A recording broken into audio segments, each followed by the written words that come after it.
What's going on, YouTube? I'm back.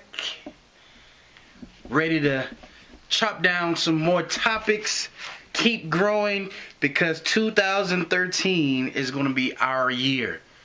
It's about moving up, not moving back. We don't move back because we change things and we move in the right direction.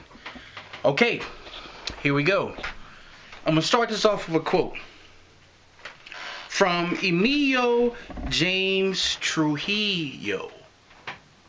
You're going to like this one.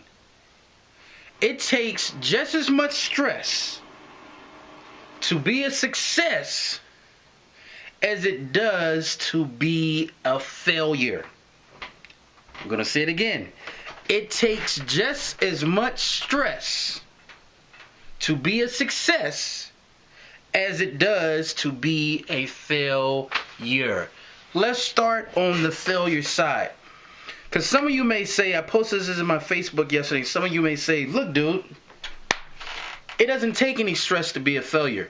Because when you're a failure, you don't try, you don't do anything. That's false. Let me put you in the mindset of a failure. First of all, I think in order to be a failure, you have to reprogram your mind. Because I don't think human beings were created to be failures. But let me correct something. When I say the word failure, don't get this wrong as if I'm saying you're supposed to be perfect in everything you do. No, because you need to fail to learn. I'm talking about the people who fail but stay down. Don't try to move up. So don't get that twisted as far as what I'm saying. So a person that considers themselves a failure, I say, has to be reprogrammed. So here's how the day goes. If anything negative happens in their life, if they're unable to achieve something, which they will always be this way because they will never try anything outside of the box. Because everything is danger, everything is scary, and anything that's new is considered negative. If you want to start a business, you can't do it. Too risky, you're going to fail.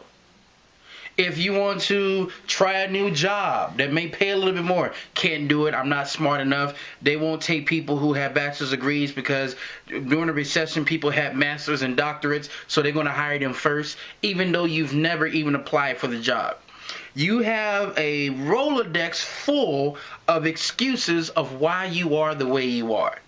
If you ask this person, hey, Mr. Failure or Mrs. Failure, why won't you try this or that? It ain't gonna work. I tried it again. Knew someone else that tried it, but they didn't work. It didn't work with them. So there's no way it's gonna work with me. Done. We're in a recession. I'm a black person. They won't help blacks. I'm a Latino. They won't help whites. I'm a white person, but they only hire blacks and Latinos because, you know, for minority purposes to fill the quota. You see what I'm getting at? They have a Rolodex of answers and excuses to counteract with you telling them they can do something. They don't want to hear you talk. Right? Don't even want to hear you talk. And that's stressful. When you're praying that an emergency is not going to happen in your life, when that's life. Your car is going to break down. You know, sickness is going to come. You're going to have problems in the house that break down. You're going to have to fix your furnace. You're going to have to fix your roof. You're going to have to fix a lot of different things. So, by you being the way you are, your life is going to be stressful.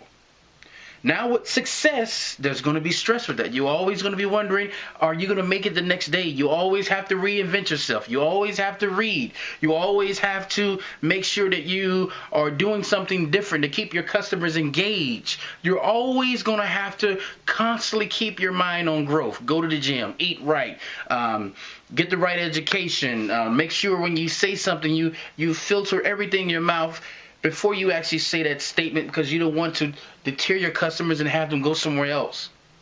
You see, there's a stress with that. But here's the question I have for you. Which stress do you want in your life?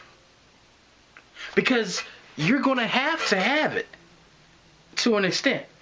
You know, I gave the story of Rich Dad, Poor Sister, which is about Robert Kiyosaki and his sister who, if I'm not mistaken, she wanted to be a Buddhist priest or something of that nature.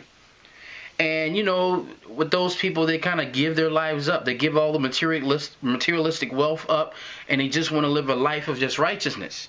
But the only problem of that is that they're living. When you're living, you have to play the game with life, or you're going to have to depend solely on someone else. So the so-called evil brother, and not to say that she called him that, but he was all into materialistic things and blah, blah, blah. When she had a sickness, guess who had to pay for it? The responsible one. If you're living in this world and you're the one that came in this world by yourself, I think you're responsible for yourself. It's not great to be an adult depending on other people. It's not. That's not a sense of power. Right? So, I just wanted to leave you with this, and I want to ask you, what do you think about this statement that I said? What do you think about it? It takes as much stress to be a success as it does to be a failure. Think about that. So, I'm back, guys. Thank you guys for tuning into the channel. Share this with as many people as possible. And until next time, signing off.